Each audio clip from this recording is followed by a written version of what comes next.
Varicose veins కి సరైన చికిత్స కోసం సంప్రదించండి ఎవిస్ హాస్పిటల్. నమస్కారం, మీరు చూస్తుంది సుమన్ టీవీ. నేను మీ కీర్తి. నాతో పాటు ప్రముఖ ఆస్ట్రాలజర్ గోనుకుంట్ల సురేష్ గారు ఉన్నారు. నమస్తే అండి. నమస్కారం అండి కీర్తి గారు. కీర్తి గారు, మనకు మహర్షులు ఇచ్చిన గొప్ప జ్ఞానం జ్యోతిష జ్ఞానం అండి. ఇది ఎందుకు మనకు ఉపయోగపడుతుంది అంటే, మనం లైఫ్లో చేయాల్సిన ఇంపార్టెంట్ పనులకి ఎంత అనుకూలమైన పరిస్థితులు ఉంటే అంత ప్రతికూల పరిస్థితులు కూడా ఉంటాయండి.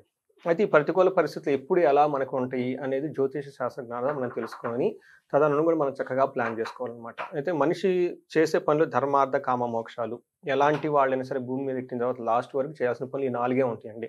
మనకు ఆశ్రమం దగ్గర నుంచి, సన్యాసాశ్రమం దగ్గర నుంచి, లేదంటే వనప్రస్థాశ్రమం, లేదంటే మనకి బ్రహ్మచార్యం, 4 రకాల వర్ణాశ్రమాలు చెప్తారనమాట. ప్రతి ఒక్కళ్ళు కూడాను ఎవరైనా సరే ఫైనల్గా ఈ ధర్మార్థ కామ మోక్షాలే చేయాలన్నమాట. దీన్ని పురుష అర్థం అంటే ఒక పురుషుడు సాధించాల్సిన సంపదలు అంటారు అనమాట. అర్థం అంటే అనమాట సంపదలు. అయితే వీటి సాధించేటప్పుడు చాలా ప్రతికూలమైన పరిస్థితులు ఉంటాయి కాబట్టి జనాలు ఎక్కువగా ఇబ్బంది పడకుండా మనకి బ్రహ్మ మొదలైన మహర్షులు, గొప్ప గొప్ప దేవుళ్ళు, వీళ్ళంతా మనకి మహర్షుల ద్వారా, వశిష్ఠ మహర్షి, నారద మహర్షి, గొప్ప మహర్షుల ద్వారా మనకి బ్రహ్మ నుంచి డైరెక్ట్గా మనకు వచ్చిన ఒక జ్ఞానం అండి, జ్యోతిష జ్ఞానం. ఇది రహస్యాతి రహస్యంగా పెట్టిన రహస్యం అండి. ఇది జనరల్గా ఈ జ్ఞానం అందరికీ అర్థం కాదు. బట్ ఎవరైతే ఈ జ్యోతిష జ్ఞానం నేర్చుకుంటారో, వాళ్ళని ఫాలో అవుతారో, వాళ్ళకి శోకం ఉండదని చెప్తారనమాట. అంటే మనకి టైం టు టైం ఇది ఇండికేట్ చేస్తుంది ఎక్కడ పాజిటివ్గా ఉంటుంది, ఎక్కడ నెగిటివ్గా ఉంటుంది అని చెప్పేసి. సో ఇది మనకి ఏమంటారండి, మనకి ఆది శంకరాచార్యులు తన స్క్రిప్చర్స్లో ప్రతిసారి చెప్తూ ఉంటాడు. ఏమంటే మనిషికి 2 ఉండాలి, వైరాగ్యము, రెండోది వివేకం ఉండాలి. సో ఎప్పుడు ఏ పని ఎలా చేయాలి తెలుసుకొని తదనుగుణంగా చేయటమే ఇంపార్టెంట్. అలానే వైరాగ్యం అంటే ప్రతి పని మనం చేయటం కాదు, మనకి కొన్ని నచ్చని పనులు, లేదంటే మనకి హాని కలిగించే కొన్ని పనులు వదిలేయటం కూడా నేర్చుకోవాలని చెప్పేసి చెప్తుంటారు. ఎవరైతే ఇలా ఉంటారో ఏమవుతుందంటే వాళ్ళకి లైఫ్ అనేది ఎఫర్ట్లెస్ జర్నీ, బ్లిస్ఫుల్గా ఆనందమయంగా ఉంటుందని చేసి చెప్తూ ఉంటాను అనమాట. ఈ విధంగా మనకి జ్యోతిష శాస్త్రం ఎంతో ఉపయోగపడుతూ ఉంటుంది అనమాట. సూపర్. సో మరి తదుపరి ధనుసు రాశి వారికి ఎలా ఉండబోతుందో తెలుసుకుందాం. సో ధనుసు రాశి కనుక చూసుకుంటే ఇందులో నక్షత్రాలు మూల 1, 2, 3, 4 పాదాలు, పూర్వాషాఢ 1, 2, 3, 4 పాదాలు, ఉత్తరాషాఢ ఫస్ట్ పాదం. సో ఇవి అన్ని అంతే కాకుండా పేరు బలం కనుక మనం చూసుకుంటే వీళ్ళకి యో, ఏ, యో, బా, బి, బు, దా, భా, ధా, భే, ఈ అక్షరాలు మోరార్లెస్ ఇదే సౌండ్తో ఉన్న అక్షరాలంతా మనకి ధనుసు రాశి కింద వస్తారని మనం చెప్పుకోవాలన్నమాట. మనకి గ్రహ స్థితి కనుక చూసుకుంటే మనకి 4 గ్రహాలు కనుక మేజర్ ఇంపార్టెంట్. అవి కూడా మంత్లీ మారే గ్రహాల యొక్క పరిస్థితి మాస ఫలాల మీద ఎక్కువ ఇంపాక్ట్ చూపిస్తుంది అనమాట. ఇందులో ఫస్ట్ సూర్యుడు వచ్చేప్పటికి మకర రాశిలో 14వ తారీఖున, బుధుడు సంచారం జనవరి 4న ధనుసు రాశిలోకి, శుక్రుడు కుంభరాశిలోకి సెకండ్ హౌస్లో అనుకొని చెప్పుకోవాలన్నమాట. 28 నుంచి వెళ్ళి ఉంటూ ఉన్నారన్నమాట. కుజుడు వచ్చేటప్పటికి మిథున రాశిలో ప్రవేశిస్తున్నాడండి జనవరి 21. దానికి ముందు వాళ్ళు కర్కాటక రాశిలో ఉంటారనమాట. ఈ గ్రహాలను అనుసరించి మనకి మహర్షులు ఒక సిస్టమ్ ఇచ్చాడు, ఒక కాన్సెప్ట్, సూక్ష్మ గోచారం, లఘు గోచారం అంటే. అంటే మనకి టీవీలో వార్తలో హెడ్లైన్స్ లాగా వెరీ బ్రీఫ్గా మనం ఏంటనేది తెలుసుకోవచ్చు. తర్వాత ఇందులో ఫస్ట్ 15 days ఎలా ఉంటుందంటే స్థాననాశం, మృతి, పరాభవం, విత్తసిద్ధిం. అంటే ఈ టైంలో వీళ్ళకి ఫైనాన్షియల్ ప్రకారం చాలా బాగుంటుంది. తర్వాత వీళ్ళకి భయపడే సిచ్యువేషన్స్, అగౌరవం పడే సిచ్యువేషన్స్ ఎక్కువగా వచ్చే అవకాశం ఎక్కువగా ఉంది. డేంజర్ టు లైఫ్ అని చెప్తూ ఉంటారు. ఎందుకంటే ఫస్ట్ హౌస్లో సూర్యుడు ఉండడం అంత మంచిది కాదనమాట. హెల్త్ కాంప్లికేషన్స్ ఉండే అవకాశం ఎక్కువగా ఉంటుంది. తర్వాత చేంజ్ ఆఫ్ ప్లేస్, స్థాన నాశనం, ఉన్న పొజిషన్ నుంచి అక్కడెక్కడో కొంచెం ఇబ్బందులు పడేసి వేరే ప్లేస్కి వెళ్ళటం కానీ, లేదంటే కొంచెం ప్రమోషన్ లాంటివి వచ్చేసి కొంచెం చేంజెస్ అయితే ప్రొఫెషన్ రిలేటెడ్ మ్యాటర్స్లో ఉంటాయి. తర్వాత వీళ్ళకి 15th తర్వాత ఎలా ఉంటుందంటే ధనం, మృతం, అర్ధాక్షయం, విభూది అని చెప్తారన్నమాట. అంటే 2 విషయాలు చాలా పాజిటివ్గా ఉంటుంది. ధనం ప్రకారం చాలా బాగుంటుంది. తర్వాత టోటల్ నెక్స్ట్ 30 days వీళ్ళకి చాలా ప్రాస్పెరిటీ ఉంటుంది పనిచేసిన దగ్గర. అంటే 15th తర్వాత మనం చెప్పుకోవాలన్నమాట. అయితే 2 విషయాల్లో ఛాలెంజ్ ఏమంటేనండి అర్ధాక్షయం, మృతిం అని చెప్తారన్నమాట. వీళ్ళకి కొంచెం జీవితానికి కొంచెం ప్రమాదకరమైన రోజుల్లాగా ఉండే అవకాశం ఎక్కువగా ఉంటుంది. ధనాన్ని కూడా వృధాగా కోల్పోయే అవకాశం ఎక్కువగా ఉంది. 15 days కదండి, 15th నుంచి మళ్ళీ వచ్చే 15th వరకు. అంటే సూర్యుడు ఎంటర్ ఫస్ట్ 10 days ఇంపాక్ట్ ఎక్కువగా ఉంటుందండి. నిజంగా చెప్పుకోవాలంటే వీళ్ళకి 15th నుంచి 25th వరకు వీళ్ళ యొక్క ఇంపాక్ట్ చాలా ఎక్కువగా ఉంటుంది. సో మనం అలా చెప్పుకుంటాం అనమాట. సో ఇది మనం డీటెయిల్స్ గోచారం ప్రకారం చూసుకుంటే మనకి ఏ ప్లానెట్ ఎలాంటి ఛాలెంజెస్ ఇస్తున్నారు, ఎలాంటి ఆపర్చునిటీస్ ఇస్తున్నారో కనుక మనం గమనించుకుంటే సూర్యుడు సెకండ్ హౌస్లో ఉన్నారండి. ఇది అంతా మంచి పొజిషన్ కాదని మనం చెప్పుకోవాలన్నమాట. కొంచెం ఇబ్బందులు పడే పొజిషన్. ఎలాంటి ఇబ్బందులు పడుతుంటే హీనత్వం, దుష్ట సంసర్గో, మనస్తాపో, వ్యధ. తర్వాత నిష్ఫలం కృషి వాణిజ్యం విత్తరాశిగతో రవి అని చెప్పేసి సూర్యుడు రెండో ఇంట్లో గనక వెళ్తే ఎలా ఉంటుందంటేనండి, దుర్మార్గులతో సహవాసం చేసే అవకాశం ఎక్కువగా ఉంటుంది. సో నీచ బుద్ధి ఉంటుంది, ఏదో ఒకటి చేసేసి మనం పనిని అవగొట్టేసుకుందాం, ఎవరు చూసారన్న ఒక యాంగిల్ ఎక్కువగా ఉంటుంది. తర్వాత అది చేస్తున్నామని బట్టి మనసులో ఎక్కడో బాధ కూడా ఉంటుంది. బట్ వ్యాపారంలో కూడాను వాళ్ళకి అంత నష్టాలు వచ్చే అవకాశం ఎక్కువగా ఉండేది. పని చేస్తే అంత త్వరగా రిజల్ట్ రాదనమాట.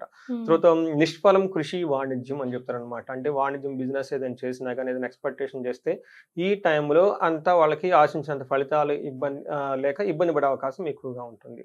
అయితే వీళ్ళకి 8th హౌస్లో కూడా చూడటం వల్ల ఏమవుతుందంటే అండి, కంటిన్యూస్గా ఏదో ఒక గొడవ లేదంటే ఏదో ఒక హెల్త్తో బాధపడే అవకాశం ఎక్కువగా ఉంది. సో సూర్యుడు వీళ్ళకి అంత అనుకూలంగా లేదు కాబట్టి ఇది మనసులో పెట్టుకొని కొంచెం జాగ్రత్తగా ప్లాన్ చేసుకుంటే మంత్ అంతా చక్కగా ఉంటుంది. ఈ టైం దాటిపోతే వాళ్ళు బయటపడ్డట్టేనండి? కరెక్ట్ అండి. ఫస్ట్ పర్టికులర్గా 15th నుంచి 25th 10 days కనుక ఈ విషయంలో కొంచెం ఎక్కువగా ఉంటుంది. అంటే వాళ్ళ ఒక తీవ్రత అంటారు కదండి, ఇన్ఫ్లుయెన్స్ ఎక్కువగా ఉంటుంది అనమాట. మనకి కుజుడు కనుక చూసుకుంటే వీళ్ళకి మిక్స్డ్ రిజల్ట్ ఇస్తున్నారండి. అది కూడా 21st వరకు ఉంటుంది. వీళ్ళు 11th హౌస్ 3rd హౌస్ని చూస్తున్నారు. 60% కుజుడు చాలా పాజిటివ్గా ఉన్నాడు, 30% ఛాలెంజింగ్గా ఉందన్నమాట. ఫస్ట్ ఇక్కడ పాజిటివ్గా ఎలా ఉంటుందంటే ఆరోగ్యం, సంతోషం, వస్త్రలాభం, యత్నానుకూలత్వం. అంటే సూర్యుడు మనకి ఇబ్బంది పెడుతున్నా కుజుడు వాళ్ళకి సపోర్ట్ ఇచ్చేసి ఫైనల్గా పనిలో టోటల్గా పాజిటివ్గా ఉంటుందని మనం చెప్పుకోవాలన్నమాట, కొంచెం ఇబ్బందులు పడినా కానీ. తర్వాత 3rd ఆస్పెక్ట్లో ఉండడం ఏమవుతుంది, విస్తలాభం, ఆరోగ్యం, ఇష్టసిద్ధి, వస్త్రలాభం, ధనం అని చెప్తూ ఉంటారంటే ఈ టైంలో 3rd హౌస్లో ఉండటం వల్ల, మీ దృష్టి ఉండటం వల్ల అంటే వాళ్ళు పడిన కష్టానికి తగిన రిజల్ట్ అయితే వస్తూ ఉంటుంది. ఆరోగ్యంగా ఉంటారు, అనుకున్న పనులన్నీ అనుకున్నట్టుగా సాధించుకుంటూ ఉంటారు. ఈ టైంలో వాళ్ళకి వస్త్రలాభము అవన్నీ కూడాను, ధనప్రాప్తి కూడా చక్కగా చూపిస్తుంది. అయితే కుజుడు ఎలాంటి ఛాలెంజెస్ని తీసుకొని వస్తున్నారంటే వీళ్ళకి 8th హౌస్లో ఉన్నారండి. 8th హౌస్ కొంచెం అన్నింటిలో కల్లా దుస్థానం అంటారు. సూర్యుడి దృష్టి కూడా అక్కడే ఉంది, కుజుడు కూడా అక్కడే ఉండటం వల్ల ఇది కొంచెం ఎలాంటి పరిస్థితులు అంటే కొంచెం మనకేం చెప్తారంటే రోగ పీడనం, హెల్త్ కాంప్లికేషన్స్ వచ్చే అవకాశం ఎక్కువగా ఉంది. తర్వాత ప్రవాసం, అంటే ఉన్న పొజిషన్ నుంచి దూరంగా వెళ్ళిపోయి అక్కడ ఉండే అవకాశం ఎక్కువగా ఉంది. అంటే వేరే దేశంకి వెళ్ళి ఉండటం, అక్కడ పనులు కాకుండా ఉండటము, విపరీతంగా దగ్గు కానివ్వండి, స్థాన నాశనము, అప్పులు వల్ల అవమానాలు జరిగే అవకాశం ఎక్కువగా ఉంటుంది. సో ఈ విషయాన్ని గమనించుకొని కొంచెం ఈ విషయాల్లో కొంచెం కేర్ఫుల్గా ఉంటే చాలా బాగుంటుంది.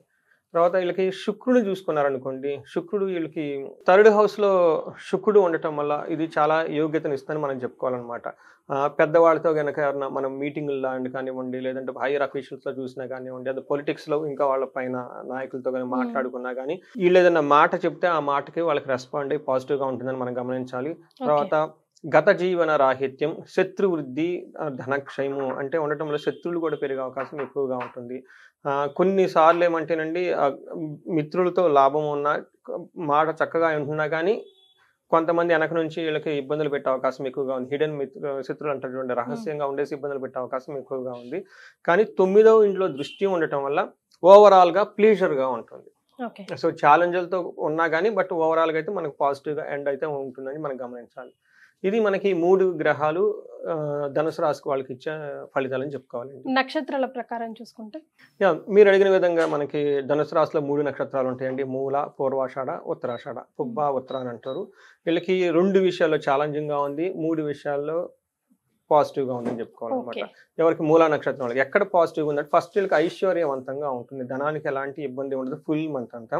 అయితే 17th వరకు చాలా చక్కటి లాభం వచ్చేస్తుంది. తర్వాత January 22 టోటల్గా ఒక మనీ ప్రవాహం మూలా నక్షత్రం వాళ్ళకి జనవరిలో వస్తుందని గమనించాలి. అంటే వీళ్ళకి ఛాలెంజ్ ఎక్కడ ఉందంటేనండి, ఒకటి 17th నుంచి మంత్ ఎండ్ వరకు ఏదో ఒక విషయంలో వీళ్ళకి హాని జరిగే అవకాశం ఎక్కువగా ఉంది. దానితో పాటు వీళ్ళు అతిగా భయపడే అవకాశం కూడా ఎక్కువగా ఉంది, చాలా టూ మచ్ ఎక్కువ కనీసం భయపడే అవకాశం కూడా ఎక్కువగా ఉంది. ఇది మనకి మూల నక్షత్రం వాళ్ళకి. అదే పూర్వాషాఢ నక్షత్రం కనుక మనం చూసుకుంటే వీళ్ళకి 3 విషయాలు ఛాలెంజింగ్గా ఉంది, 3 విషయాల్లో పాజిటివ్గా ఉంది. వీళ్ళు ఎక్కడ పాజిటివ్గా ఉందంటే వీళ్ళకి January 11th నుంచి మంత్ ఎండ్ వరకు ఐశ్వర్యవంతంగా ఉంటుంది, అదొక పాజిటివ్. తర్వాత January 11th ముందు ఏ పని చేసినా లాభంగా వాళ్ళు ముగిస్తారు. బట్ టోటల్గా సౌఖ్యంగా ఉంటుంది, ధనలాభం చాలా చక్కగా ఉంటుంది. వీళ్ళకి 2 విషయాలు కేర్ఫుల్గా ఉండాలి. January 11th ముందు అనుకున్న పనిలో ఏదో ఒక ప్లాన్ వాళ్ళకి డిస్టర్బెన్స్ అయ్యి దానివల్ల అది లాస్ వచ్చే అవకాశం ఎక్కువగా ఉంటుంది. 12th నుంచి మంత్ ఎండ్ వరకు ధనం వస్తూ ఉంటుంది, ధనం ఖర్చు అయిపోతూ ఉంటుంది. వచ్చినట్టు ఖర్చు అయిపోయే అవకాశం ఎక్కువగా ఉంటుంది, ఇది గమనించుకోవాలి. మనకి ఉత్తరాషాఢ నక్షత్రం చూసుకున్నాం అనుకోండి, వీళ్ళకి 3 విషయాల్లో పాజిటివ్గా ఉంది, 3 విషయాల్లో నెగిటివ్గా ఉంది. ఫస్ట్ ఎక్కడ పాజిటివ్గా ఉందంటే వీళ్ళకి ఐశ్వర్యవంతంగా ఉంటుంది, సుఖంగా ఉంటుంది, ధనలాభం ఉంటుంది, విశేష ధనలాభం ఉంటుంది.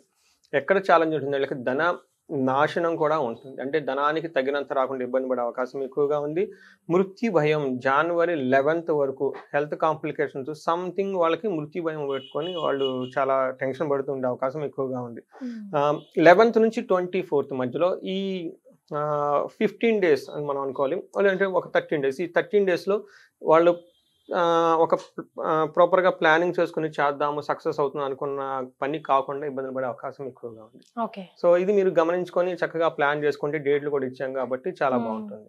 కానీ హెల్త్ పరంగా అయితే స్థలం చేంజ్ అవ్వడం అంటే మానసికంగా హెల్త్ పరంగా కూడా బాగాలేదనే అనిపిస్తుంది ధనుసు రాశి వారికి. మరి వాళ్ళకి ఏమైనా రెమెడీస్ సజెస్ట్ చేయండి సురేష్ గారు. సో మీకు అడిగిన విధంగా చూసుకుంటే వీళ్ళకి ఏమంటారంటే అండి, పూర్వాషాఢ ఉత్తరాషాఢ నక్షత్రం వాళ్ళకి లేడీస్ అయితే జెంట్స్ ద్వారా ప్రాబ్లమ్స్ వచ్చే అవకాశం ఎక్కువగా ఉంది, జెంట్స్ అయితే లేడీస్ ద్వారా వచ్చే ప్రాబ్లం ఎక్కువగా ఉంది. అది ఆఫీస్లో కానివ్వండి, లేదంటే మనకి పొలిటిక్స్లో కానివ్వండి, ఒక నాయకత్వ లక్షణాల్లో ఉన్న వాళ్ళకి ఈ అవకాశం ఎక్కువగా ఉంది. మరి పూర్వాషాఢ నక్షత్రం మరియు ఉత్తరాషాఢ నక్షత్రం వాళ్ళకి రాహుకేతుల ఎఫెక్ట్ కూడా, శని యొక్క ఎఫెక్ట్ కూడా ఎక్కువగా ఉందండి. వీళ్ళకి మనం చూసుకుంటే మీకు ఇందాక ధనహీనత అని చూపిస్తుంది. వీళ్ళకి ఎవరైనా కనుక ధనానికి బాగా ఇబ్బంది పడుతూ ఉంటే కనుక కనకదార స్తోత్రాన్ని ఒక 40 రోజులు దీక్ష బట్టి చక్కగా ఉదయాన్నే కనుక చదివితే, మొదట్లో కష్టంగా ఉంటుంది, కొంచెం 23 శ్లోకాలు ఉంటాయి కాబట్టి, కానీ ఇది చదవగలిగితే వీళ్ళకి ఎప్పుడు నిరంతరం ధన ప్రవాహం ఉంటుందండి. ఓకే. తర్వాత వీళ్ళకి అనుకున్న పనులలో డిస్టర్బ్ అయ్యే అవకాశం ఎక్కువగా ఉంది కాబట్టి అండి, లక్ష్మీ గణపతి హోమం కానీ, తర్వాత మహామృత్యుంజయ హోమం చేసుకున్నా కానీ అతిగా భయపడే అవకాశం ఎక్కువగా ఉంది కాబట్టి వీళ్ళు కనకదుర్గమ్మ కనుక దర్శనం చేసుకోగలిగితే చాలా చక్కగా బాగుంటుందండి. Right. Thank you so much Suresh garu. Thank you అండి.